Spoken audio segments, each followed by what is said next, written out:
भागलपुर जिला अंतर्गत बरबरगंज थाना क्षेत्र के बारसूलीगंज में एक पिता अपनी पत्नी एवं अपनी 3 बेटियों के साथ कैद की जिंदगी जीने को मजबूर है। आप तस्वीरों में साफ देख सकते हैं कैद में रह रहे इस परिवार को। दरअसल इलाके के ही कुछ दबंगों ने इनकी एक नाबालिग बेटी को 6 महीने पहले घर से उठा लिया, जिसके बाद इनके पिता ने बरबरगंज थाना में अपहरणकर्ताओं के खिलाफ एफआईआर दर्ज कराई थी। वहीं एक अपहरणकर्ता के गिरफ्तार होने के बाद से ही गिरफ्तार अपहरणकर्ता के साथी एवं उसके रिश्तेदारों के द्वारा बबलू तांती के परिवार वालों को जान से मारने की एवं तीनों बेटियों को घर से उठा ले जाने की धमकी दे रहे हैं, जिसके कारण पूरा परिवार कैद की जिंदगी जीने को विवश हो गया है। कैद में रह रही इस युवती के दर्द को देखकर इसका अंदाजा आप लगा सकते हैं कि कैसी जिंदगी जीने को विवश है ये पूरा परिवार। मीडिया को देखते ही इनके आंखों में आंसू छलक आए। बता दें कि अब परिवार लगातार थाना से लेकर एसपी डीएसपी के दफ्तरों का चक्कर लगा रहा है, लेकिन अभी तक उन दबंगों को गिरफ्तार करने के लिए कोई प्रयास नहीं किया गया है। आप तस्वीरों में देख सकते हैं कि पीड़ित के पिता अपने एक बेटी और पत्नी के साथ डीएसपी कार्यालय पहुंचे। डीएसपी ने इनको आश्वासन भी दिया कि मामले की जांच कर कार्रवाई की जाएगी। इस दौरान डीएसपी कार्यालय के सामने ही बेटी बेहोश हो गई। किसी तरह घर से छुपकर यह परिवार डीएसपी के पास मिलने पहुंचा था। बहरहाल अब देखना ये होगा कि प्रशासन कब एक्टिव होती है और कब इन दबंगों को गिरफ्तार कर जेल भेजती है और इस परिवार को कैद से छुटकारा दिलाती है। मेरा मंजी बहन का यहाँ से उठा के लेके चला गया है। अब बोलता है कि तुम लोग बाहर निकलेगा तो तुम लोग को गोली से बम से उड़ा देंगे, इसलिए हम लोग घर में कैद हैं और हम पढ़ाई भी करने नहीं जा पा रहे हैं। इसलिए ये लोग बोलता है कि घर से निकलेगी तो तीनों बहन को उठा दिया जाएगा घर से, इसलिए हम लोग घर से कैद हैं। मेरा पापा को भी बोलता है धमकी देता है कि रोड पे गाड़ी उड़ी छेक के बोलता है कि उड़ा देंगे, ऐसे कर देंगे बम से, यही सब है, इसलिए हम लोग घर में कैद हैं। मारेंगे, गोली से मारेंगे, बम से मारेंगे। क्यों बोलता है ऐसा? क्यों बोलता है? क्यों बोलता है? उन्होंने बेटी किडनैप कर लिया। कौन? रवि कुमार। लखान चौकी। क्या बोलता है? क्या बोलता है? बोलता है घर घुस कर मारेंगे सबको, गोली से मारेंगे, बम से मारेंगे, ऐसा धमकी देता है। बहुत मुश्किल में रह रहे हैं यहाँ पे। परेशानी क्या है कि अपराधी का साठगांठ संगठन जो है, अपराधी किस्म का लोग है, पी खा करके गला गाली करते रहता है। बच्चा रोड पे घूमता है, हमेशा बोलता है कि केस उठाओ, नहीं तो उसको उठा लिया जाएगा, और नहीं तो किसी तरह से जो है अब हर जगह आवेदन वगैरह दिए, सबसे गुहार लगा करके, अब सबसे उम्मीद लेकर के आज भी हम इसी उम्मीद पे हैं कि किसी तरह से हमारे साथ में न्याय करे। पुलिस प्रशासन से उम्मीद है ये बना हुआ हमरा आगे हमारे साथ में न्याय होना चाहिए।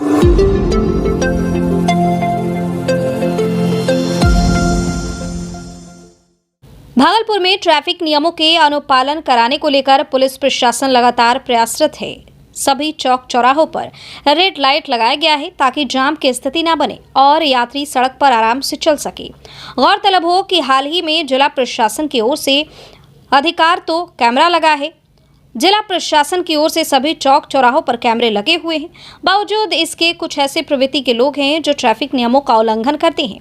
ताज़ा मामला जिले के तिलका मांझी थाना क्षेत्र का है, जहां मनारी चौक के समीप वाहन चेकिंग के दौरान एक युवक ट्रैफिक पुलिस कर्मियों से ही भिड़ गया।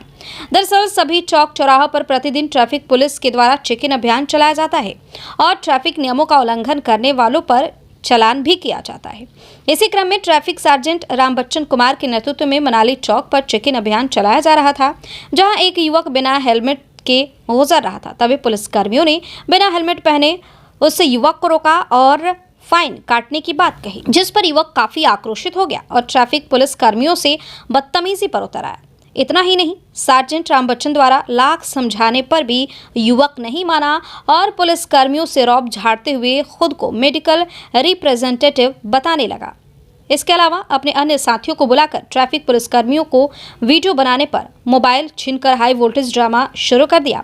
बता दें, इससे पूर्व में भी वाहन चेकिंग के दौरान एक महिला सिपाही के साथ बदतमीजी हुई थी, जिसमें आक्रोशित युवक महिला सिपाही पर हाथ उठाने पर उतारू हो गया था। वहीं युवक का नाम सोनू कुमार बताया जा रहा है। वह जोगसर थाना क्षेत्र अंतर्गत आदमपुर इलाके का रहने वाला है। बहरहाल एक ओर जहां पुलिस लोगों को सुरक्षा देने के लिए तत्पर रहती है, वहीं आम जनता द्वारा प्रशासन के खिलाफ इस तरह का बुरा बर्ताव सरासर निंदनीय है। बिना हेलमेट का था, वो फाइन नहीं कटा रहा था। जब फाइन कटाने के लिए तैयार भी हुआ तो बोल रहा था कि ऑनलाइन पेमेंट करेंगे, इसीलिए फिर कटा लिया, वो कैश जमा करके आप वो ग्रुप को बुला लिया अपना, वो आपसे बहस करने लगा ग्रुप को बुला कटा करके। लिया। वो जा रहा था, सब एक जगह था, आप लोग सर इस तरह से दिन रात ड्यूटी में रहते हैं, उसके बावजूद अगर यात्री आप लोगों से इस तरह का दुर्व्यवहार करते हैं, इसको कैसे देख रहे हैं आप लोग? क्या नियम का अनुपालन करना आप लोग नियम अनुपालन कराने के लिए मिला है वैसा हम लोग कर रहे हैं। विशेष होता रहता तो मनीय अधिकारी को शासन करते हैं, लेकिन फाइन कटाया, जमा किया, चला गया।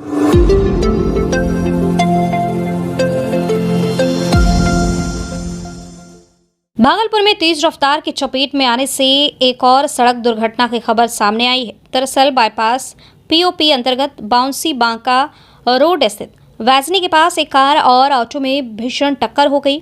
इसमें ऑटो में बैठे सवारी गंभीर रूप से जख्मी हो गए। इस घटना में कुल 5 लोग जख्मी बताए जा रहे हैं, जिसमें 3 महिला, 1 पुरुष और 1 किशोर घायल है। मामले को लेकर घायलों ने बताया है कि वे लोग भागलपुर से जगदीशपुर की तरफ जा रहे थे, तभी तेज रफ्तार से आ रही कार में ऑटो ने जोरदार टक्कर मार दी, जिससे वे लोग ऑटो से बाहर सड़क पर गिर गए। वहीं घटना के फौरन बाद आसपास के लोगों ने आनन फानन में जवाहरलाल नेहरू मेडिकल कॉलेज और अस्पताल में फोन किया, तभी अस्पताल की एम्बुलेंस फौरन मौके पर पहुंची। घायलों को लेकर अस्पताल में भर्ती कराया गया। 5 में से 3 व्यक्ति गंभीर रूप से घायल हैं। पूनम देवी के सिर में काफी चोट लगी है, जिससे काफी खून भी बह रहा है। वहीं सुभाष चंद्र सिंह के सिर में काफी चोटें आई। फिलहाल मायागंज अस्पताल में चिकित्सकों द्वारा उनका इलाज किया जा रहा है, जबकि पुलिस कार मालिक की तलाश में जुट गई है। घटना कहाँ पर घटी? अयोध्या के पास किससे घटना, मतलब कोई कौन चीज़ से मारा धक्का? कोई कार से सोचा मारा। कोई कार मारा है? कितने लोग थे आप लोग? उतना याद नहीं। आपका क्या नाम हुआ? सुभाष प्रसाद।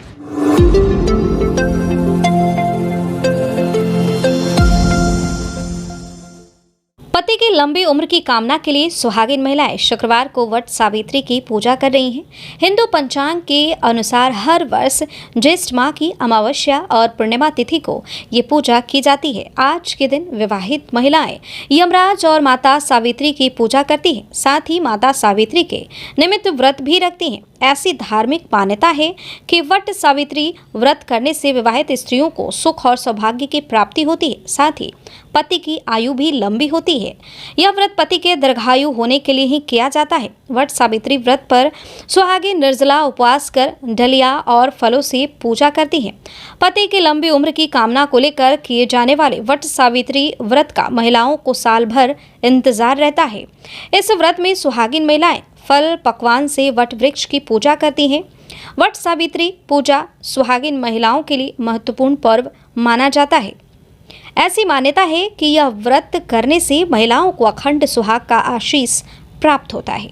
वहीं धर्मग्रंथ के अनुसार सावित्री के पति सत्यवान की मौत अल्पायु में हो गई थी, लेकिन पतिव्रता सावित्री की पति भक्ति से प्रसन्न होकर यमराज ने उसके पति के प्राण वापस कर दिए थे। कहा जाता है कि ज्येष्ठ मास की अमावस्या को ही यमराज ने सत्यवान के प्राण लौटाए थे, इसलिए इस दिन यह पर्व बड़े ही धूमधाम से मनाया जाता है। यमलोक जाने से पूर्व सावित्री अपने पति का शरीर वट वृक्ष के नीचे छोड़कर गई थी और वृक्ष से उसे सुरक्षित रखने की प्रार्थना की थी। पति के प्राण लेकर वह जब लौटी तो उसके पति का शरीर वट वृक्ष के नीचे सुरक्षित पड़ा था। सावित्री ने वट वृक्ष की परिक्रमा कर उसमें धागा बांधा। इस पर्व में महिलाएं वट वृक्ष के पेड़ के चारों ओर घूमकर धागा बांधती हैं। ये पूजा पति के लिए किया जाता है, पति की लंबी दीर्घायु के लिए, उसकी हाँ के लिए कि उसकी जय होना चाहिए। पूजा है पति की लंबी आयु के लिए हम लोग करते हैं, और इनके बारे में क्या कहें, इनकी महिमा बहुत बड़ी है। इनके ये पर्व करने से पति का प्यार मिलता है, उनकी लंबी आयु होती है। यह पूजा सावित्री नाम की एक महिलाएं थी जो कि अखंड सौभाग्यवती प्राप्ति का वर मांगने के लिए इस पूजा को की थी, और वह एक साथ 3 वचन भगवान यमराज से मांगा था, जो कि यह अखंड सौभाग्य की प्राप्ति के साथ साथ अपने लिए सौपुत्र, अपने ससुर के लिए नेत्र की प्राप्ति के लिए तथा राज्य की प्राप्ति के लिए वरदान मांगा और यमराज उन्हें वरदान दिया और पति के लिए, दीर्घायु के लिए, पुनर्जीवन दान के लिए वर मांगा तो यमराज उसे पुनर्जीवन दान की अखंड सौभाग्यवती का आशीर्वाद प्रदान किया। जेठ मास के अमावस्या के दिन इस व्रत को की जाती है और जिस बट वृक्ष का, जिस बर गाछ का विवाह होता है, जिस बर गाछ में फल होता है, उसी वृक्ष का पूजा किया जाता है।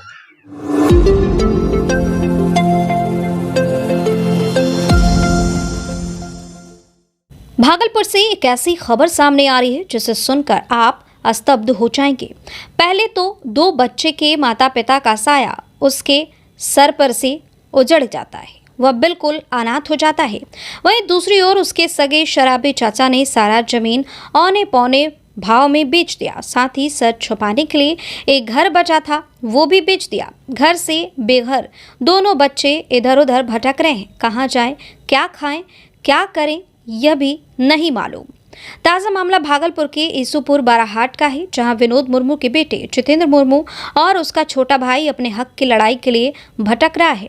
वह आज भागलपुर के सिटी एसपी अमित रंजन के कार्यालय पहुंचा और वहां जाकर अपनी कहानी बताई, साथ ही आवेदन भी जमा किया। उसकी पूरी कहानी जानकर सिटी एसपी ने कहा, जल्द इस पर जांच टीम बैठाकर दोषियों को कानूनी सम्मत कार्रवाई की जाएगी और जो इस जमीन के हकदार होंगे उन्हें दिलाने की हर संभव कवायद की जाएगी। गौरतलब हो कि यह जमीन 8 से 9 बीघा उनके शराबी चाचा ने औने पौने दाम में पीने खाने की लत में बेच दिया। जितेंद्र मुर्मू ने बताया कि जब हमारे पिताजी और मां का देहांत हो गया तो हम लोग 6 साल बाहर रहने चले गए। जब वापस आए तो सब कुछ बदला हुआ था, ना ही रिश्ता दिख रहा था और ना ही जमीन जायदाद, जबकि यह जमीन मेरे दादा की थी। जब भी मैं उस जमीन पर जाता हूं तो मेरे चाचा मारपीट और गाली गलौज कर भगा देते हैं। आखिर मैं कैसे क्या करूं, मुझे इंसाफ चाहिए। सर मेरा मम्मी पापा न है, हम एक अनाथ बच्चा, ठीक है, हम दोनों भाई अनाथ हैं। हमारे चाचा जी है कि नशे के शराब में है कि पी करके सब ज़मीन हमारे भी बेच दिए, जो कि घर तक बेच दिए सर, घर से भी बाहर कर दिया हमको। हम कहाँ रहे सर, मारते भी है आकर के हमको, घर में ताला लगा दिए। दूसरे के घर में हम खाते हैं तो उन लोग के घर में भी जा कर के बोलते हैं कि इसे खाना खिलाओगे तो तुम लोग को भी अंदर करवा देंगे। सर जो हमारे साथ में हमारे बड़े पापा भी इन्वॉल्व है, उनका भी नाम डाल दिए सर कि हम लोग है कि उनको आरोप झूठा लगा रहे हैं सर। संपत्ति जो बेचा गया आपके चाचा के द्वारा, संपत्ति किसका था? मेरा दादाजी का था सर। दादाजी का, जो आप लोगों का हिस्सा था वो बेच? जी सर। कितनी संपत्ति लगभग गबन किया गया? सर 8-9 बीघा सर।